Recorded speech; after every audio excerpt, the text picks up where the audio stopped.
এই জন্যে আমি বারবার আপনাদেরকে মনে করে একটা কথা, আমার জীবন থেকে উপলব্ধি করি একটা কথা, যে একমাত্র আল্লাহ ছাড়া এই পৃথিবীতে এবং পরকালে আমাদের আপন বলে কেউ নাই। বাকি সবাই সবার স্বার্থের জন্য আছে। মানুষ মানুষের অবস্থানকেই মূল্যায়ন করে, মানুষ মানুষের অবস্থানকেই মূল্যায়ন করে। আল্লাহ রাব্বুল আলামিন আপনার ভিতরটাকে ভালোবাসেন। দেখেন, আপনি যখন নামাজ পড়েন নাই, আল্লাহ পাক কিন্তু আপনাকে ধ্বংস করে দেন নাই। আল্লাহ পরম করুণাময় আপনাকে হেদায়েত দিয়ে নামাজি বানিয়ে দিয়েছেন। জীবনে অনেক পাপ করেছেন, ইনস্ট্যান্ট আল্লাহ পাক শাস্তি দিতে পারতেন, আল্লাহ পাক দেন নাই।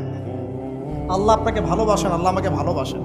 আল্লাহ পাকের এই ভালোবাসার ঋণটা শোধ করার জন্য হলেও নামাজি হয়ে যান, আল্লাহর পথে ফিরে আসেন, দিনের জন্য কিছু করেন, দিনের ফিকির করেন, পড়াশোনা করেন। প্রিয় ভাইরা, আল্লাহ পাক তৌফিক দান করুন। দেখুন, এই রিবা থেকে দূরে থাকার জন্য একটা হাদিস যথেষ্ট, যে 4 শ্রেণীর মানুষকে আল্লাহ রাসূল সাল্লাল্লাহু আলাইহি ওয়াসাল্লাম